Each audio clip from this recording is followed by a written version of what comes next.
contribution sous la direction de Yahya Belastri et qui réunit justement une quinzaine de contributions et des contributions notamment de deux auteurs qui sont avec nous aujourd'hui. Ma droite, l'extrême droite, donc Amin Khan qui est poète et auteur, il est auteur de plusieurs recueils de poésie. Hubert Haddad, romancier, poète aussi, poète surtout, et Yahya Belastri qui est aussi romancier et journaliste aussi. Alors, on va commencer par votre avant-propos et puis surtout par la naissance de ce recueil. Donc je voudrais vous écouter sur comment est née cette idée de réunir tous ces contributeurs. Alors c'est une idée en fait qui part des éditions Célia avec Nasser Khayat, l'éditrice. Je crois que la maison d'édition Célia a à cœur de mettre à l'honneur un certain nombre d'écrivains algériens comme Mohamed Dib et d'autres. Aussi il y a eu un travail qui a été fait par mon ami Amel Chawati sur Assied Jabbar. Et là, elle m'a parlé de Mohamed Dib. J'ai eu une petite hésitation, mais en même temps, j'ai dit, j'ai pas eu la chance de connaître Mohamed Dib, je ne l'ai pas rencontré. En fait, quand je l'ai rencontré, il était mort, c'était le 40e jour de son décès, et c'était, sa famille, ses amis ont fait un couscous, et j'étais là, on a mangé le couscous ensemble avec Colette, sa femme, avec ses filles, avec les amis des écrivains algériens et d'autres qui étaient là, et paradoxalement, c'est son décès qui m'a ramené à lui. J'ai pas eu la chance de le connaître. Et quand Nasser Khayat m'a parlé de Mohamed Dib, j'ai dit oui, je vais y aller parce que c'est là que je vais le rencontrer. Et parce que ça m'a obligé à aller vers son œuvre, de lire, relire un certain nombre de ses textes. J'avais lu enfant la trilogie algérienne, mais les autres, Simorg et toute la trilogie nordique et tout le reste. Donc, toute son œuvre, j'ai essayé d'aller, et puis j'ai eu la chance qu'un travail a été fait sur sa poésie. Tous ses poèmes ont été réunis dans un volume qui est paru aux éditions de La Différence par Habib Tangour, et que c'était un travail qui a été commenté. Donc j'ai pu aller revenir vers Mohamed Dib, et j'ai demandé à des amis, poètes, romanciers, universitaires, j'ai des amis qui sont autour de moi, dont deux que vous voyez ici, qui sont là, qui m'accompagnent, et que j'accompagne aussi. Je leur ai dit, Mohamed Dib, vous en êtes amoureux, on va écrire sur Mohamed Dib. Et il est question d'amour ici, d'aimer cet homme, cet écrivain, son œuvre. Et c'est essentiellement cela dont il est question. Il n'est pas question ici de faire œuvre d'universitaire ou d'expert, nous ne sommes pas. Nous sommes des écrivains avant tout, beaucoup sont poètes, et nous avons chacun exploré de manière sensible un côté de Mohamed. Mais les universitaires, il y en a quand même dans... Il y en a deux et demi. Il y en a deux et demi, Hervé Sanson et Gudiga, parce que ce sont des amis, je leur ai dit, mais essayez d'être sympathique, pas trop rébarbatif. Et puis Ali Chibani qui est universitaire et poète, donc c'était intéressant. Et c'est les seuls, tous les autres sont poètes, romanciers, nouvellistes, voilà, qui ont essayé de donner l'approche qu'ils ont de l'œuvre de Mohamed Dib. Et ce qui revient dans la plupart des textes, c'est cette question de lumière. La lumière, l'écrivain de lumière. C'est ma prochaine question. Oui. Donc cette idée de lumière qui est notamment dans le texte d'Hubert Haddad, devant la maison de la lumière, on va l'écouter dans un moment, mais plus généralement justement cette idée de lumière, elle s'est imposée tout naturellement à la lecture de ces textes, de sa poésie. Alors, en fait, quand on m'a demandé il y a quelques années en arrière d'écrire un texte, Al-Qantara, la revue de Lima, avait fait un numéro spécial sur Mohamed Dib et on m'avait demandé d'écrire un texte. Et pour moi, en écrivant sur Mohamed Dib, moi je me revendique de Kateb Yassine et de Mohamed Dib, bien d'autres. Ce sont eux qui ont fait qu'aujourd'hui je suis écrivain. Et je me revendique de cette lignée, de cet héritage. Et c'est imposé à moi cette histoire de lumière. Pourquoi? Parce que quand on voit Mohamed Dib, Ben, cet homme est lumineux déjà. Il a un charisme tel, il est tellement serein que ça me pose cette question de lumière. Quand on lit ces textes, la lumière revient tout le temps. Dans le Coran, il y a Surat al-Nur et les soufis. Les soufis, ce n'est que lumière. Or, dans son ouvrage, il reprend tous ces aspects de la lumière. Et puis, en février dernier, j'étais venu à Alger avec mon ami Francesco Gattoni, le photographe italien, qui a pris des photos d'Alger parce qu'on va faire un livre sur Alger. Moi, Loranais qui ai fait un livre sur Alger, bon, ils seront gentils les Algérois de m'accepter, mais bon, moi je vais le faire quand même. Je suis allé à la Casbah, on est parti, et on avait Mektoub sur un mur, Nahnu Nourun. Et là, pour moi, c'était comme une révélation.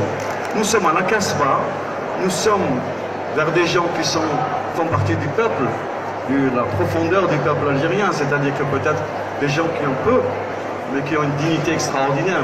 Et c'est écrit sur un mur, Nahnu Nourun. Mais quelle phrase extraordinaire. Oui, je suis pauvre, mais je suis lumière. Je suis capable de m'inventer. Je suis capable de concevoir ma place comme étant déjà en l'autre. Et moi, qui travaillais sur Abdelkader, Amir Abdelkader, et je me rappelle cette phrase qu'il dit, tout être est mon être. Et quand il dit, Aya ana man akun lam akun anta, wa ya anta man takun lam takun ana. Mais tout est dit. De cette manière-là, avec Abdelkader, Mohamed Dib, demain la Kahina et tout ça, je fais un peu le tour de mon histoire algérienne qui est millénaire, qui n'est pas née hier. Très bien. Donc on va... Alors, on va s'intéresser un peu aux contributeurs et à votre contribution justement devant la maison de la lumière. Vous parlez de la quête de Mohamed Dib, la quête sur le plan du style, de la langue, etc. Donc est-ce que vous pourriez justement brièvement, pour donner un peu envie de lire, parler de cette contribution-là? Oui, Mohamed Dib, c'est un écrivain qui a vécu le drame de la colonisation et qui n'a pas fait l'économie dans son œuvre de ce drame et qui s'est présenté comme une conscience,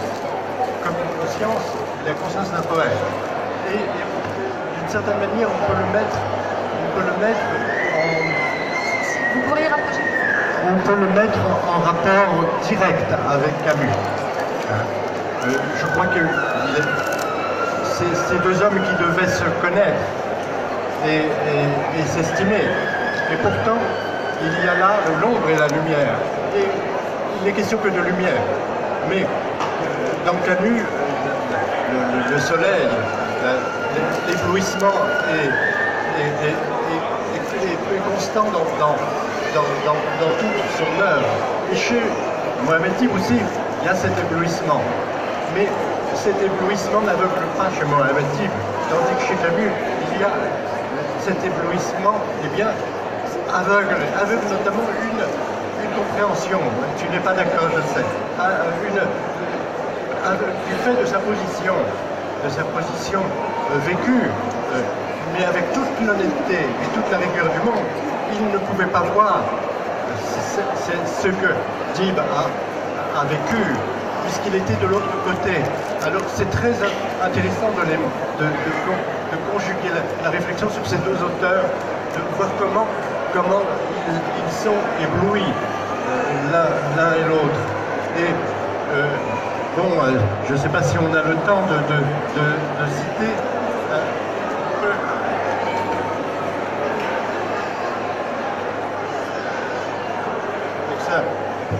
Pour ça, il faut retrouver la page. C'est quelle page en fait?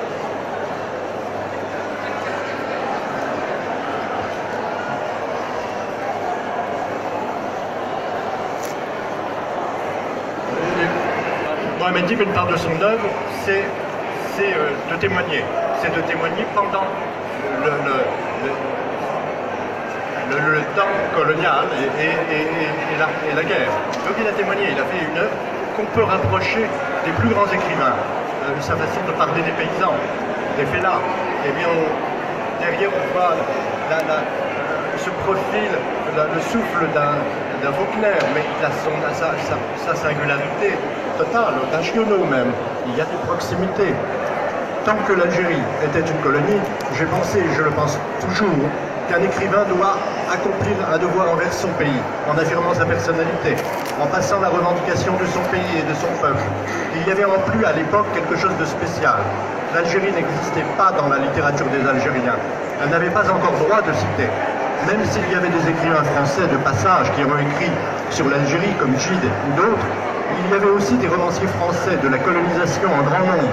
Ils avaient une vision particulière de l'Algérie, une vision qui, pour les Algériens comme moi, n'avait aucun sens et ne correspondait pas à la réalité.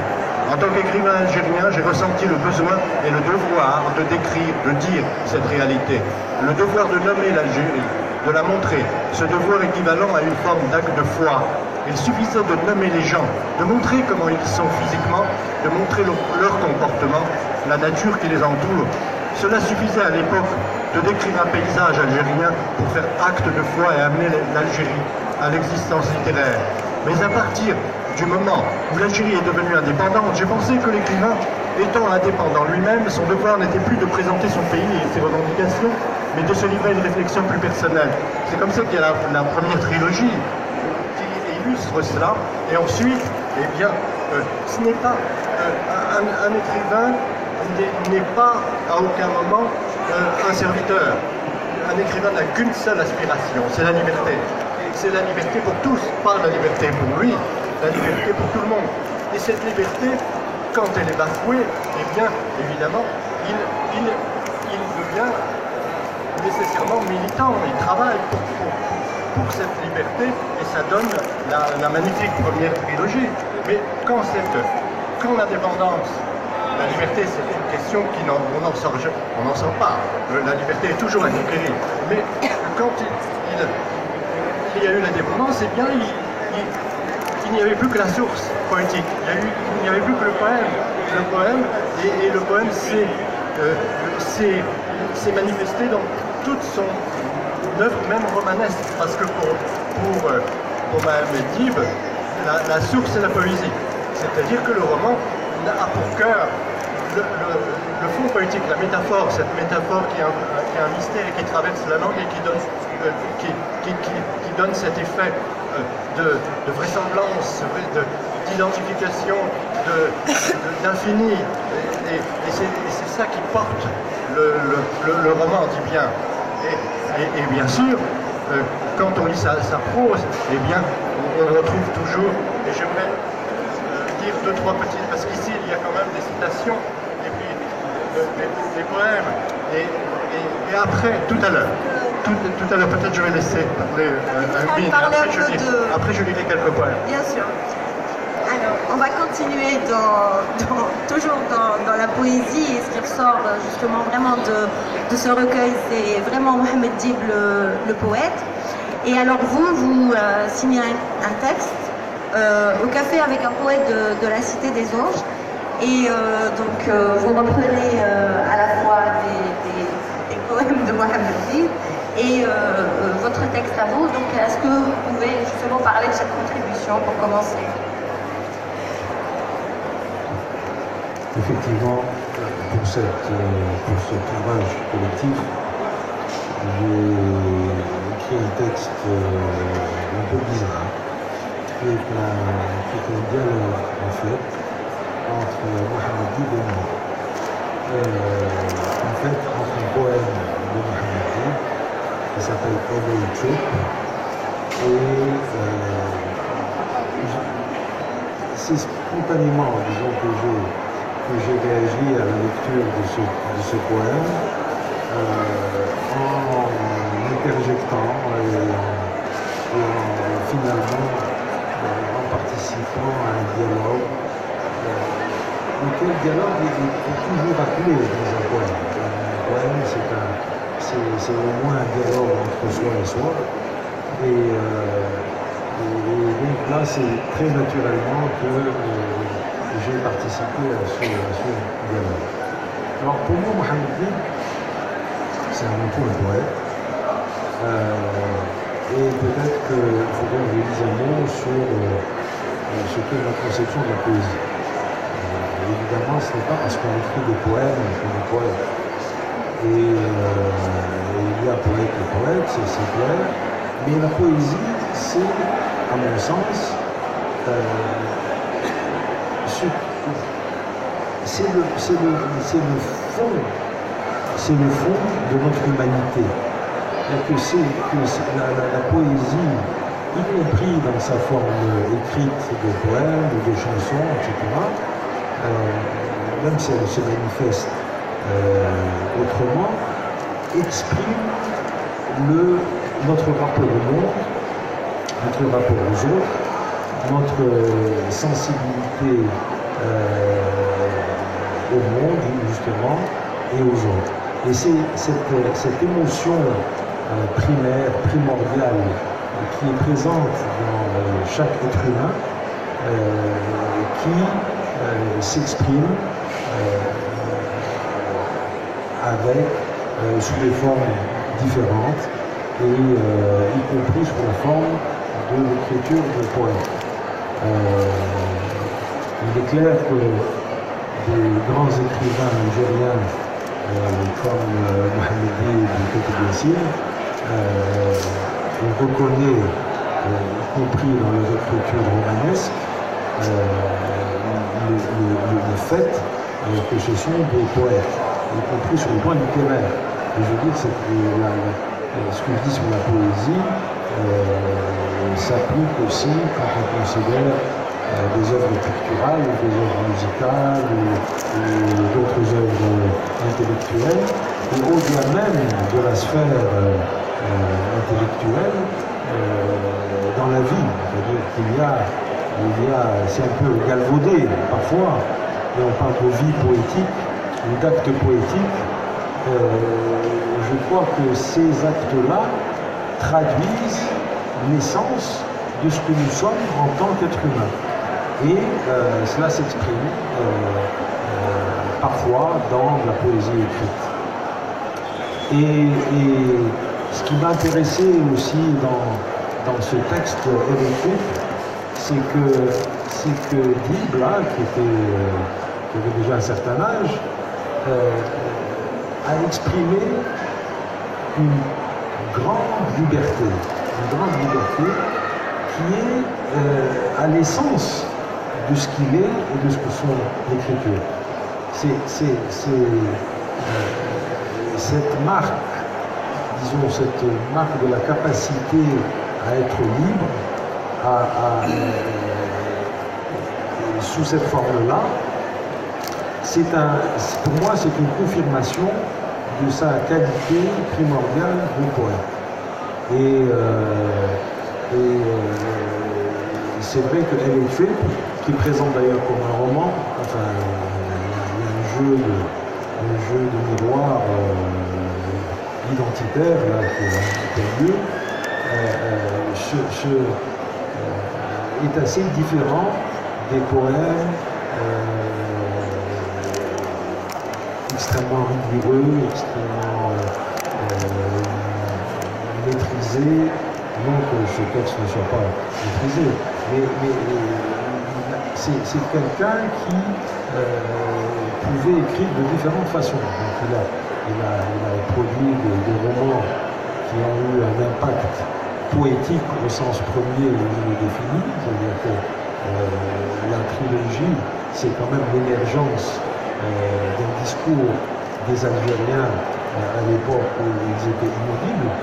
Et c'est un acte poétique majeur, à mon sens, et ça va jusqu'à les textes plus récents et donc les textes qui me fait réagir.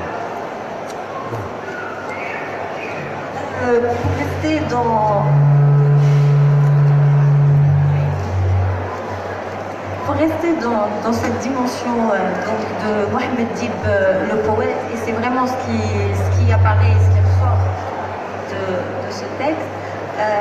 Est-ce que au départ, vous vous êtes dit, voilà, on a une espèce de ligne, si vous voulez, On va parler de Mohamed Dib du poète, ou alors c'est vraiment les auteurs qui ont été libres et qui se sont tous manifestement ont convergé vers cette idée de l'importance de la poésie. En fait, quand j'ai fait appel à mes amis poètes, romanciers, voilà, c'est vraiment. Quand j'ai fait appel à mes amis qui sont là, ce sont mes amis, je n'avais aucune idée de ce qu'ils allaient remettre comme texte. Chacun était libre. Je sais pas, je leur ai dit votre perception de l'autre écrivain et du poète et de son œuvre. C'est après que je vois que cette question de la lumière traverse tous les textes pratiquement. Même celui du poète Anne Mulpa, qui m'a dit par la suite, elle m'a envoyé un mail, elle m'a dit « Merci, je suis bouleversé pour Mohamed Dib. » Et bouleversé, un poète, elle ne vit pas en Algérie, elle n'a jamais vu l'Algérie, elle a lu Mohamed Dib. Et donc, c'est évident que tous ces créateurs étaient traversés par la poésie de Mohamed Dib. C'est ce que disait Amin Khan, ce que disait aussi Ibar Haddad. Je crois que tous, nous avons, alors moi je dirais j'ai une dette, oui, mais je crois que tous nous avons quelque part une dette, parce que c'est quelqu'un qui nous a précédés, qui a ouvert un chemin. Comme tous les poètes, ils ouvrent des chemins. Et cette lumière est non seulement consubstantielle en son œuvre, mais c'est ce qu'il nous offre, c'est ce qu'il donne. Vous savez, Kafka disait que écrire permet de faire un bond hors du clan des assassins. C'est extraordinaire. Et une grande écrivaine française disait lire aussi. Et lire Mohamed Dib permet de faire ce bond-là. Et la plus belle satisfaction que j'ai eue depuis que ce livre est sorti, que je suis arrivé à Alger, c'était ce matin, je rencontre un jeune journaliste algérien, jeune, par rapport à moi, un akibir quand même. Oh, jeune, enfin, un Israël, je veux dire. Mais معليش, bon, c'est pas grave. Mais bon, il est jeune, vraiment jeune. Et il s'appelle Riyad. Il a dit, j'ai lu ce livre, et on est farhan. Et c'est merveilleux. Il m'a dit, chaud. Mais c'est magnifique. Lire ce livre, ces textes-là, ils m'ont donné, il m'a dit, ça m'a donné envie, une pêche d'enfer, et j'ai envie de relire Mohamed Dib et de lire des textes que je n'ai pas encore lus.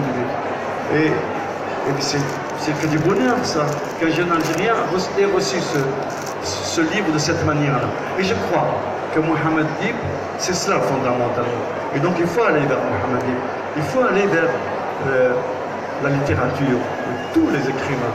Il faut lire Amin Khan. Amin Khan, c'est un poète immense. C'est pas possible qu'on ne le connaisse pas ou qu'il y ait des gens parmi vous qui ne connaissent pas Amin Khan, poète.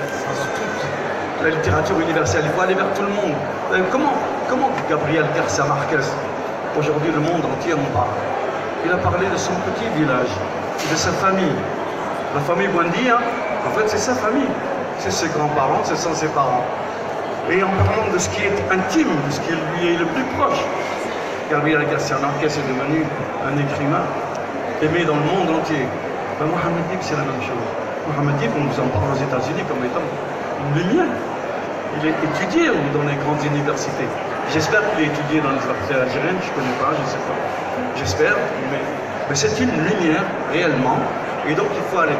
Et si ce texte vous donne envie d'aller vers Mohamed Dib, mais achetez déjà ce livre, c'est important, c'est magnifique. Et donc, ce serait merveilleux. Oui, etc. Et avant qu'on écoute quelques extraits, je voudrais vous écouter tous les deux en fait sur l'influence qu'a eu Mohamed Dib sur votre écriture, sur votre art. Vous êtes aussi poète tous les deux. Mohamed Dib, je l'ai lu quand j'étais jeune et je l'ai redécouvert avec le travail qu'on a fait dans cette revue qui part du Maghreb et qui s'appelle Apulé. Et là, évidemment, je l'ai revisité, j'ai lu ses romans et celle-là, ça a été une découverte flagrante d'un écrivain, d'un romancier, d'un poète majeur qui en France, finalement, a pu être célébré par Louis Aragon, par beaucoup d'écrivains majeurs, mais qui est relativement peu lu.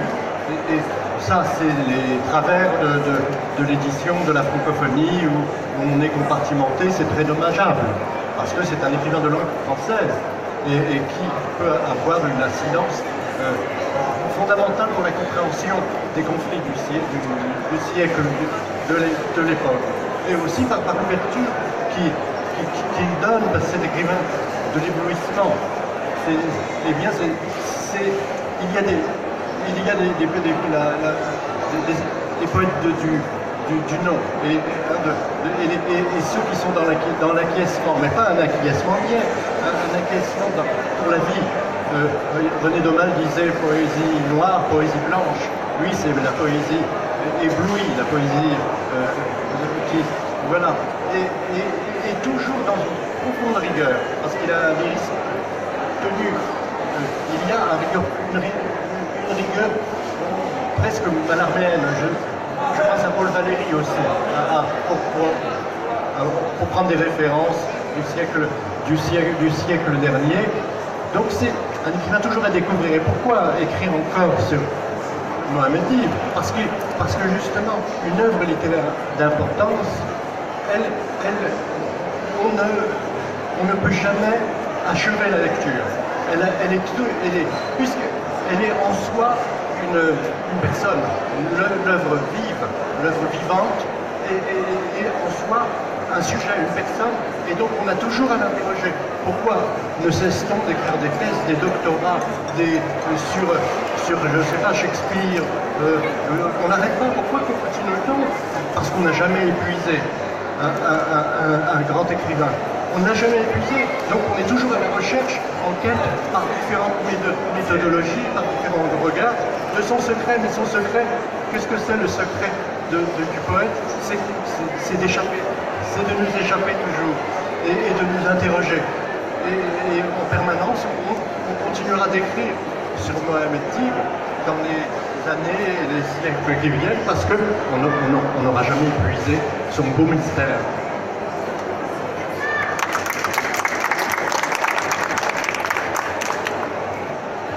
C'est la même question. Je crois que quand on est un jeune homme en Algérie des années 60, 70, 80, on ne peut pas ne pas être sensible à cette forme d'expression politique qui caractérise les œuvres de Mohamed Dib, mais aussi de Khatib Yassine. C'est-à-dire que dans les deux cas, j'ai reçu leurs œuvres, leur façon d'écrire, comme l'expression d'une capacité de liberté nécessaire à la vie. C'est-à-dire que même si les formes du lyrisme emprunté par Khatib Yassine, qui est un lyrisme plus expansif, disons, celui de Mohamed Dib, plus intime, disons, et d'une certaine façon formellement plus rigoureux. Les deux, dans un contexte, je pense, il faut souligner ça aussi, dans un contexte de relative solitude. C'est-à-dire que ce sont des gens qui ont produit leurs œuvres, certes dans un contexte extrêmement, un contexte historique, porteur, extrêmement riche, extrêmement dynamique, extrêmement stimulant, et face à un défi énorme, c'est-à-dire le défi de leur existence en tant qu'écrivain algérien, poète algérien. Il n'y avait pas, au moment où ils écrivaient, disons, le minimum de confort que peut procurer un milieu littéraire, même limité, à des gens qui se lancent dans une entreprise de cette dimension. Donc,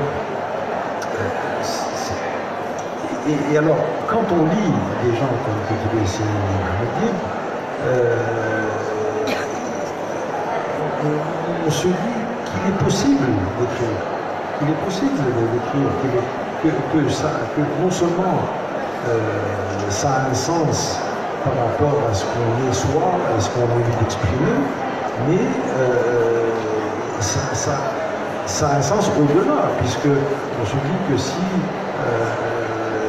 ces gens-là nous ont touchés en s'exprimant de cette façon-là, c'est qu'il y a une vérité commune et quelque chose, finalement, un projet, un objectif, un rêve auquel on peut modestement participer. Voilà, donc ce sont pour moi, c'est des phares, c'est des grands phares non seulement de la littérature algérienne, mais de l'Algérie. Parce que ce n'est pas des œuvres ou des personnages qu'on peut réduire à la sphère littéraire. Les poètes, les écrivains, les penseurs, dans le contexte de notre pays en particulier, ont un rôle qui va bien au-delà du rôle qui est celui des intellectuels, des écrivains et des poètes dans des sociétés qui sont dans une autre, disons, dimension de leur vie et relativement à nous dans une... Je pense que c'est-à-dire qu'en plus des problèmes de l'écriture, de l'écrivain, du poète, il y a, quand on écrit dans notre société, il y a ce défi immense de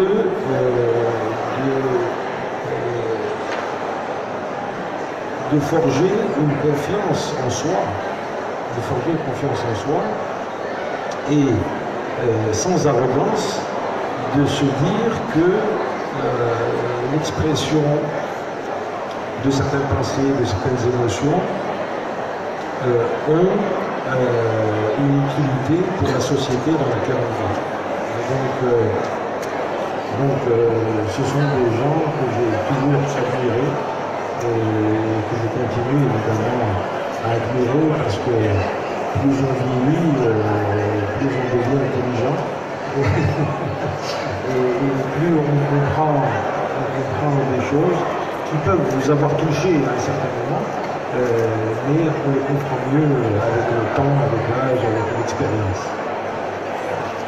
Alors, avant de vous donner la parole et